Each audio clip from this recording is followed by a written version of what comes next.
You're watching The Edward Fowler Show. Now, here's your host, Edward Fowler. And indeed, welcome to my show. Before we get going, I want to say if you were in the northwest of England about maybe an hour ago, you may have heard my name being broadcast across the northwest. So here I am, if you're wondering who that was. But now, onto the real business of the show. We're joined by a gentleman this evening who is Welsh, and it's great to feature another Welshman on the show because over the past few years we've had different Welsh people coming on the show, so it's good to have another Welshman to join that pack of people. He is a presenter as well as I guess an MC, but I know people might call you like a ring announcer or whatever, but you're an MC as well for boxing. It's a pleasure to have on Declan Joyce. Welcome to the show.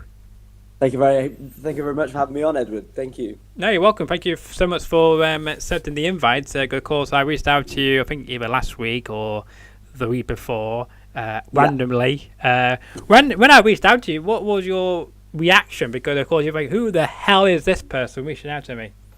Do you know what? It's always good that I check my inbox. Anyway, so yeah, like, you know, it's absolutely fine. I think that's the best way to kind of, you know, actually network. It's just sometimes you've got to reach out, really. Nothing really falls on your lap otherwise. Yeah, so I was like pleasantly surprised. I was thinking to myself, like, I'm not that big time. I was like, why does anyone want to hear what I have to say? No, of course. I 100% would think it would be great to give you the time of day. So yeah, of course. Yeah, absolutely. Because, you know, I checked out your content. I saw your reel. I don't know if it's particularly public or not, but you posted it somewhere, and I saw it. And you know, you're doing your own stuff. You know, you're presenting at some festivals, and then you're doing this other stuff on the side in the ring announcing. You've got an incredible voice, by the way, for that. What was your? I guess I don't know. I want to try that for boxing. Like, how did that all start? Was it by mistake or on purpose? Well, like, semi was by mistake. So basically, it all happened in university in my third year. I was working for an events company at the time, like working outside nightclubs and whatnot, doing the standard children come into the club or whatever. And someone's got to make money at some point. Do you know what I mean? And then the person who was like our boss was like, oh, we don't have a ring announcer for this like winter fight night, and I was like, oh, like, I'll do it. And they were like, oh, what, like, are you sure? And I was like, yeah, absolutely fine. I've kind of done a lot of like performing previously, so like for me it wasn't really much of a big deal, if that makes sense, without even sounding like too egotistical. Like, yeah, for me, it was absolutely fine. I was like, yeah, get up there. I'm used to waffling rubbish anyway, so, you know, it was the kind of perfect fit, really. And then, yeah, the rest is history then. Done a fair few. And, yeah, it's fantastic. You can't really replicate performing in front of a live audience, I think. Especially in that atmosphere, it's something completely one of a kind. I think, like, boxing, just general combat sports kind of bring out something in human beings that is absolutely wild, and also they're like, it's arguably one of the best audiences to perform to because they're all steaming, so they'll hang off every word. Not just steaming, but also drunk most of the time as well. Yeah, exactly. So they'll hang off every word. So for me as a ring announcer, it's quality. Well, you know, you fit into this, I guess, this channel perfectly because we feature a lot of bare knuckle fighters from the biggest company in the US, BYB, as they say, the fastest growing company, and they feature, of course, a great ring announcer called Big Mo, who also, funny enough, does boxing announcing on the Boxer promotion over here on Sky Sports. Yeah. Just to give a plug there. But, I mean, what is your catchphrase? Because I mean, you've got the look. You wear the tuxedo every time you do a show. Similarly, but he usually wears sunglasses. I know you don't, and he has his own catchphrase. But tell us about your catchphrase. Have you got one yet? I think mine's still in the early stages. I haven't really figured one out yet. I think the Let's Get Ready to Rumble one is obviously iconic, and Yeah. like the one, yeah, that's the one probably that like everyone's used to hearing, so they all kind of like go along with it. Yeah. But I suppose the more I do it, I'd probably say like compared to most people who like are in this industry, I'm quite young doing this. Like yeah. So I think it'll take a bit of time, but definitely needs some work if I'm honest. Well, I'm sure you'll come up with something soon, and I hope that you carry on with this, because I think you've got something, and it's going to be before a big company comes along and snatches you up, and you become the primetime person. Well, yeah, and then you've also got your foot in the door straight away. So. Exactly right. Exactly right. Yeah, with your amazing work. Well, yeah. So if anything, you're the talent scout and no one else at the moment. But yeah, no, that honestly for me, it'd be fantastic to do more work like that. For me, it just brings out something entirely, not necessarily different for me, but like it just elevates my character, I suppose, like tenfold. And yeah, there's not, like I said, like that buzz you get is phenomenal. Yeah, no, absolutely it is, and I was quite surprised that you're not kind of like nervous before you perform in front of the amount of people you have so far, because I would be petrified, I'm sure. Yeah, no, I think like I've used to get myself into a routine since like I was like young. I did a lot of performing when I was like young anyway. So kind of used to just get myself in a routine of just nerves. And then I suppose over time, like repetition and stuff, you kind of just know how to deal with stuff, where to look, how to settle yourself in. You know for a fact that your first line or two is going to be the one where you're going to be the most shaky. And then as soon as the first fight's like out of the way, you're absolutely sailing. And then it all just flows together then. And you kind of like just gauge how the crowd are feeling, what they're hanging off on, like who's important, where are they sat. Like at the end of the day, you're right in the center of everything. So being able to identify like what table has got certain fighters' families on, are they winning? Okay, brilliant. So then if they do win, I'm aiming my stuff over there to watch their reaction. Gotcha.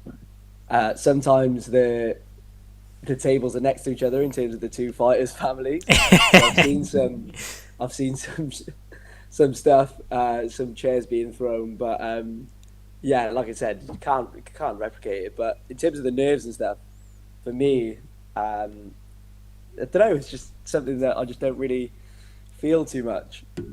Fair enough. But it's a good answer. I like it. Yeah. But I guess as well, because you also do this presenting as well, and you've got your own. If you Google your name, by the way, it comes up exactly immediately of where really? people can hire you. Yes, I did that. Just because I was thinking, have you got a Facebook page, etc. like this, for me to take you on Facebook? And guess what came up firstly was the site where I found you on. So that's a great platform for yourself and many other presenters and creators to find work. What made you to join that particular site? Just out of curiosity. I think it was just something I was like thinking to myself, I've got to get myself out there a little bit, and yeah, I think it's just one of the ones where it first popped up. And to be fair, it's bared a fair amount of fruit. So yeah, I can't complain with it. Yeah, Presently's been great. I think still looking for like actual representation, but for the meantime, absolutely fine. Yeah, no, absolutely. Your people are finding you like me, so it's not that hard to find good presenters. To find good presenters. Now, of course, when I found this site, my goal wasn't to reach out and then get them on my show. I was just interested to see different presenters and seeing who's doing what, etc. I don't know why. I don't know how I found the website to begin with, but it was just very odd. That's what I get up to in my spare time. Obviously going to random sites looking for presenters and next stars to connect with and see what they're doing. And you stood out to me because, of course, you are a great presenter and a fantastic host, which we can't wait to see more of. And so what goals have you got then? Have you got any particular goals? Of course, you mentioned just moments ago about representation. Obviously, wanting to get some bigger presenting jobs. I'm guessing. Yeah. Maybe even see you on TV perhaps at some point. I can say, yes, I know the guy. Yeah. I think for me, I think you're always chasing the next thing, really. I don't think there'll be a point where, for the meantime, I'm fully content. It depends what I'm doing. But I think in this kind of industry, you kind of have to stay really motivated because a lot of things aren't forever. Most shoots are temporary. They might be a day, 2 days. There might be a contract for a month or so. So you have little tick offs, I suppose. The goals are obviously you want this to be your full time career. Um, of course, that's for anyone. So that's probably the main goal. Um, but for now, I'm just letting it kind of how would you say?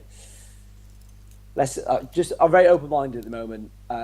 Happy to take on any opportunity, and yeah, I'll literally say yes to practically anything. I just kind of enjoy jumping in the deep end and just swimming with it. Like with a lot of the stuff that I've done with the festivals and stuff, Stories in the Park have been fantastic with me. Um, and they've kind of shown a lot of faith in me as a presenter, which has been great, and have given me that like autonomy to actually create my own questions and kind of build myself with that brand. So that's been fantastic. So if that's a taste of what could happen, then yeah, I'm all here for it. Good to hear. What would be your, I guess, maybe dream presenting role, or even a dream guest to connect with? Do you know what? I think it's that's twofold. So I think everyone growing up, especially me, like watching all these like talk shows and like your Jonathan Rosses, Yeah. your Graham Nortons and stuff. They seem fantastic. Do you know what I mean? But then again, doing all the like live presenting stuff is also phenomenal. Like to just even present like the BAFTAs, that would be unreal. Obviously, that's such a could be a far away thing. Um, but yeah, something like that. I think those are the little moments in life where I'm guessing you kind of look around and you go, yeah, like I've made a decent career of myself, really. Yeah. Um, so yeah, and then the other one, I probably would have. It's a fantastic question. Louis Theroux would be good, I think, just because he's got so many stories. You know what I mean? And he's also a bit of a character. Yeah. Um, Certainly I is. think, yeah, I interviewed one of Headex, and Headex said the same thing about people he wanted to go on a night out with, and he said Louis Theroux, and it's always kind of stuck in my mind. Yes. So yeah, that one is the one. What would you say for yourself? Oh, that's a good one. Thank you for returning the question to me. Very odd. People ask me questions, which is quite nice for a change. That's a very good question. I'll have to go. Let's see. Who's in the right now? I did see something recently. I'll probably have to go with probably a random one. Probably Martin Roberts. Okay. Why? Now, the reason why is because he's got many stories of when he goes into people's houses when they are in very much disrepair, even breaking sometimes these houses. So I always wanted to know, why do you carry on damaging this house when you walk in? Just leave it. Let the other people do. You're costing more people to amend your damage. Yeah. or even Dion Dublin. Good old Dion Dublin as well. Why not? He's a nice guy. I suppose you get a bit of both with Dion Dublin. I suppose you get the football side, and then you also get the TV side. So Yeah. yeah, that's actually a good little hybrid. Yeah, no, absolutely. Talk to us, to everyone here watching or listening to this, wherever you're tuning in from. What is, I guess, we're coming up to Christmas now, 2 months to go for the end of this year. How would you say your 2024 has gone for you?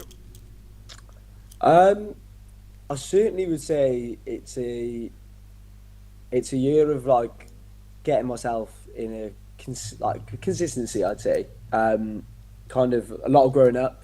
You kind of realise, I'm only like 23, so Wow. you kind of, Okay. So yeah. I'm only 2 years older than you. Yeah. And So- apparently we're classed, by the way, I told you, but apparently we are classed as Gen Zs, apparently. Now, Yes. 2 weeks, about a month ago, I never even heard of Gen Z. I thought it was a sexuality, I thought at first. But all these different sexualities you got going on around it, I thought it was sexuality. I thought it was. I never heard of it. So I had to Google it, thinking, what the hell is this? And then I realised it's actually your generation. I always thought I was a millennial, from the 90s, but no, it's not. So yeah, I learned something new. I've heard that for years. I'm surprised you haven't heard of that. To be No, fair. I never heard of it in my life until about a month ago. And some guy said, "Oh, it's good to connect with you since we are a Gen Z." And I'm thinking, what the hell is that meaning? Because everyone I know always says millennials, so obviously we're all wrong. Well, no, I've just heard the term. It's like, oh my god, you're so Gen Z. Like, I don't know whether they're like saying it as shade or they're being complimentary. It's a bit of a backhanded compliment, I think. Wow. I'm going happy to be one.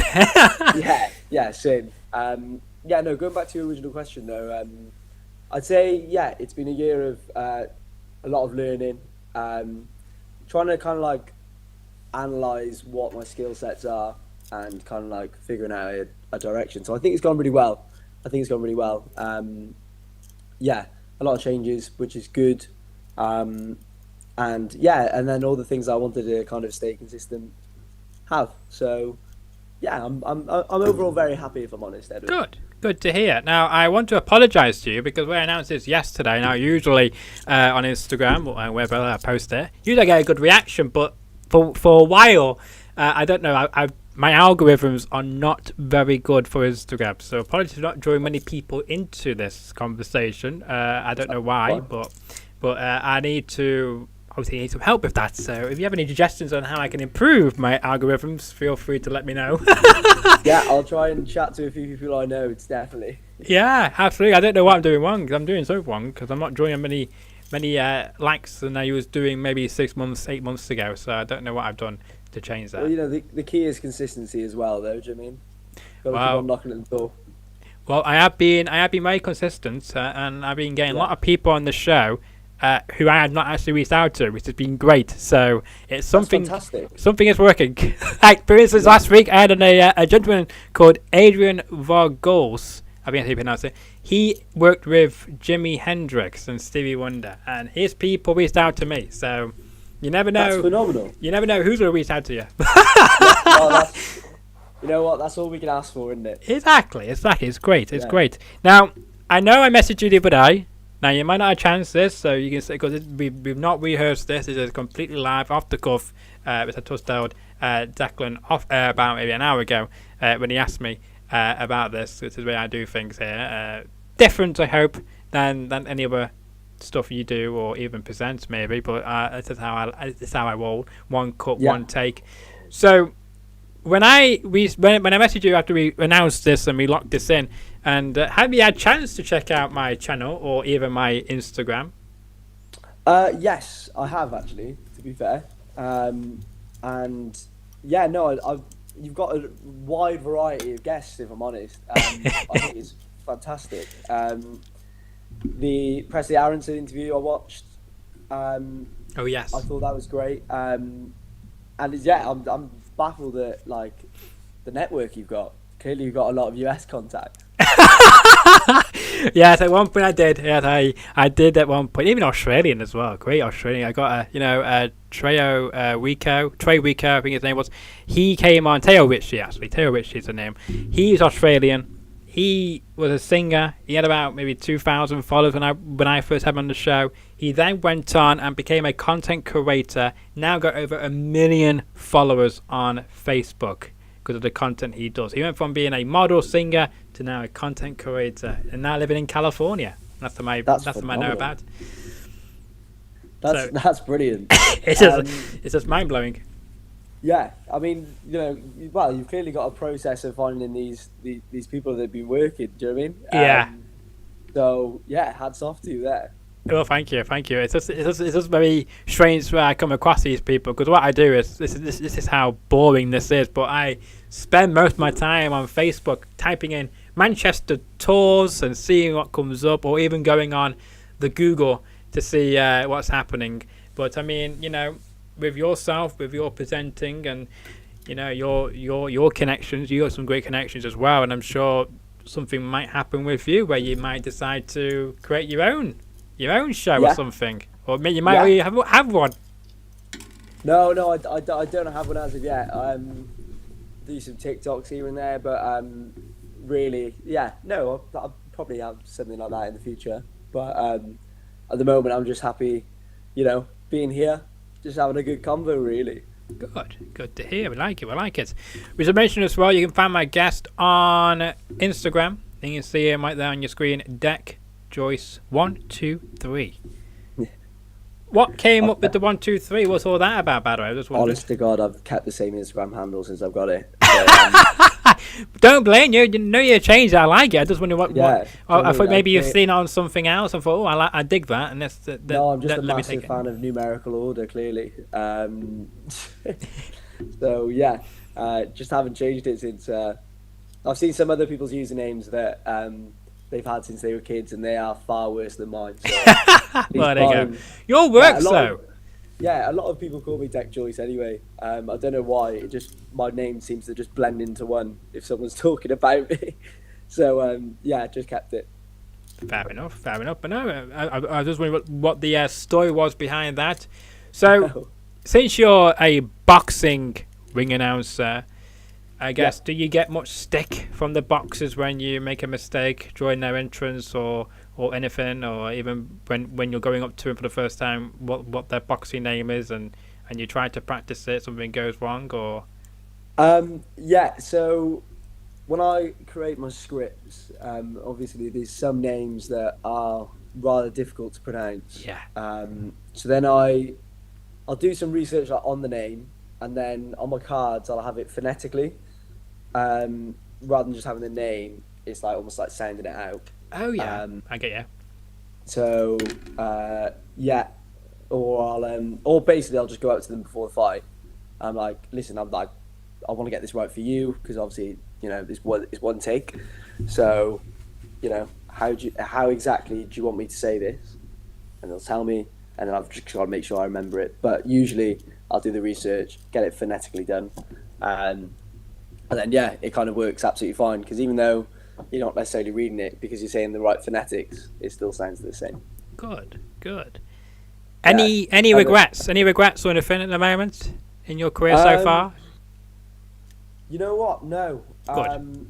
I think that I'm still massively in the early stages of a potential career. So I don't think there's any regrets as of yet. At the moment, if anything, I'm really thankful for the opportunities I've been given. I've got to meet some amazing people, some amazing artists, and just kind of chat a load of rubbish with them, and then also have fun at the same time. It's not rubbish. I'm sure you have some fantastic questions or chats.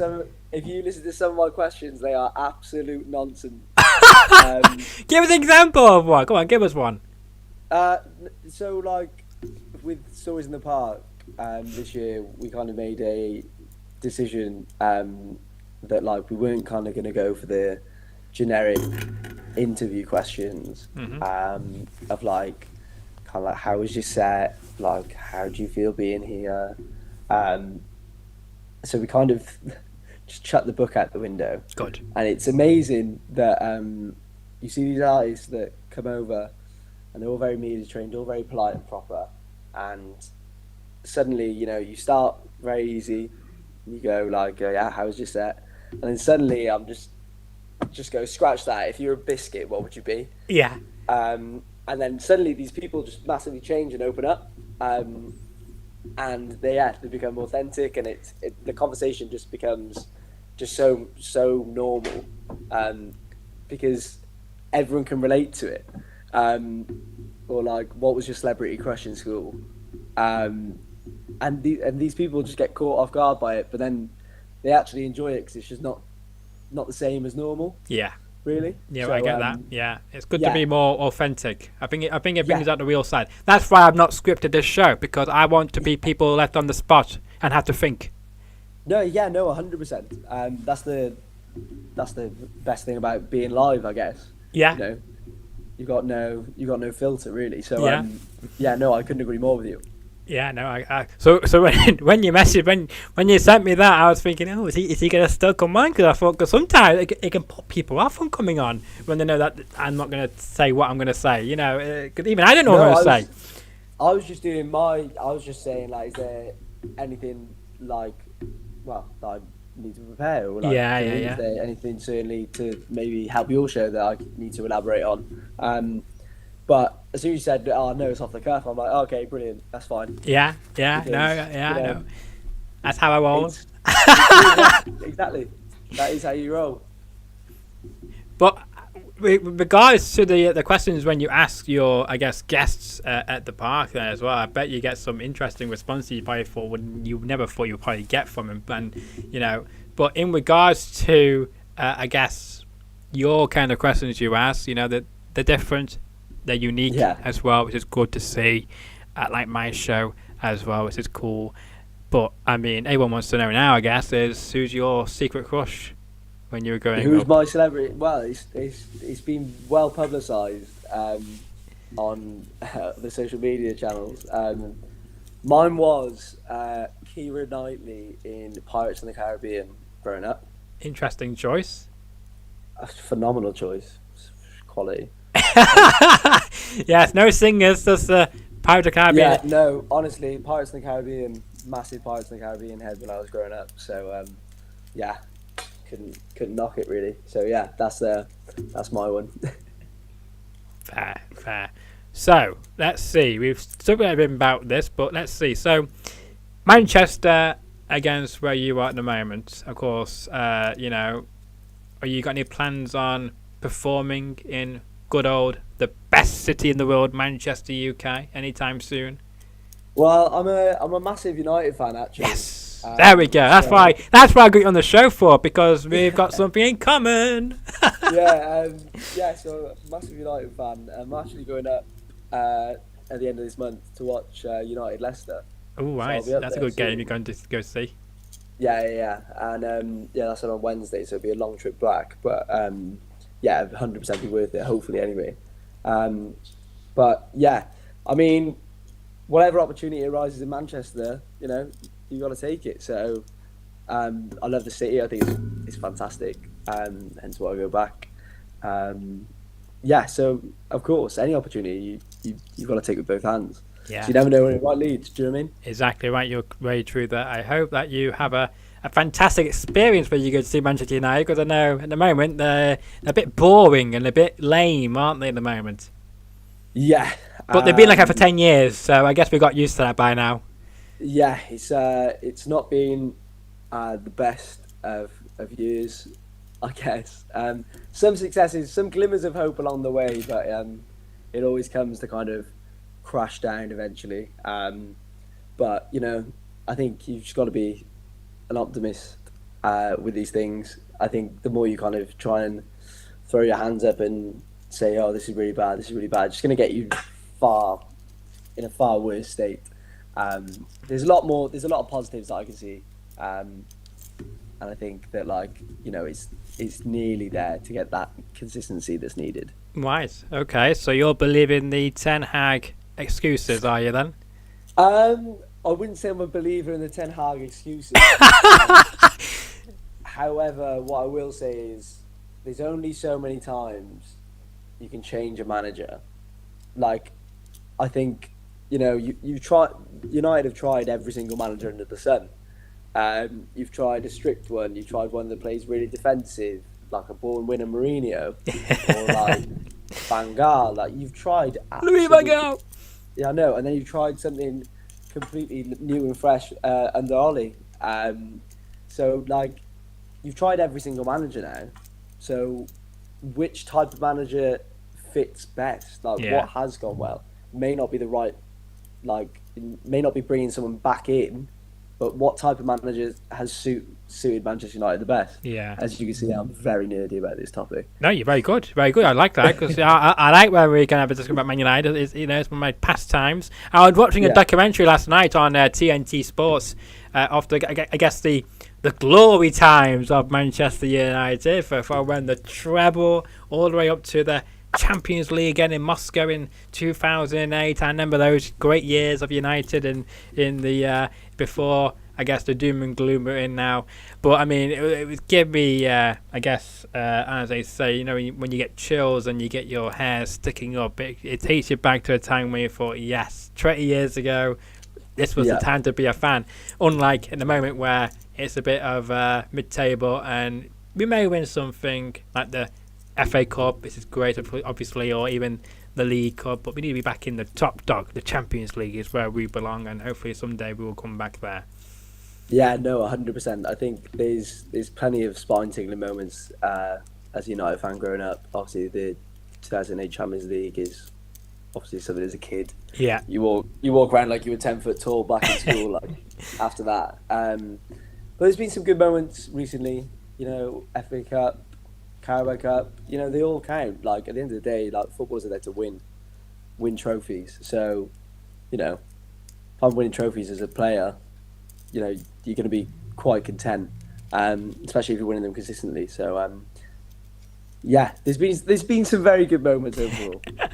Yes, indeed. Which we like, and you know, hopefully Eric Ten Hag can turn things around because many people want him fired. So we'll see. Yeah, we definitely will. I think he might go. Whether or not that'll be the best decision is yet to be. You know, jury's still out on that. Yeah, no, most definitely.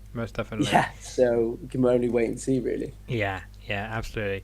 I will now leave you with the final thoughts before I end this. Is there anything you would like to mention here tonight, which I not mentioned, and you think is very important for you to mention to get off your chest? Not really. I mean, if whoever's watching has really enjoyed this interview, obviously give Edward a follow if you haven't already.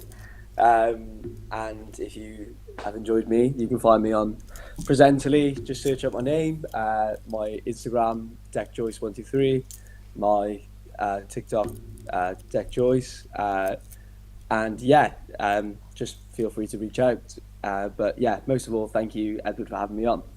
No, you're welcome. Anytime. I hope you will come back on the show again at some point. Yeah. No, of course. To give us your take on things, or even joining in a conversation with somebody who you may see on my social media, think, oh, I know that guy. I wanna jump in here. Feel free to reach out to me anytime you like, and if it's possible, then we will make it possible. Yeah, of course. That sounds like a plan. Yeah, thank you very much. You're very welcome. And again, you can follow my guest on Instagram. As you mentioned that, it was on the screen when you mentioned it. It's DecJoyce123 on Instagram, also on TikTok as well. You mentioned DecJoyce. But it's a pleasure, and thank you so much for your time this evening. It's just gone 8:30 here in the UK on this lovely Monday night. And way to end the Monday is by, of course, liking the video, as Dec said a minute ago. Share the video around, tell everyone about Declan Joyce. Make sure to leave a comment as well what you thought of my chat with Declan. Did you enjoy it? Things to improve? Suggestions, let us all know in the comment section below. And again, if you're new around here and like my content, want to see more of my great content, then make sure to smash that subscribe button. We've got over 276 subscribers, and as well, you might not find me here on YouTube or on my social media. I might be popping up on your TV screen, giving out my opinions on live TV. That's what I do. That's what I live for. But until the next episode, whenever that may be, enjoy the rest of your afternoon or evening.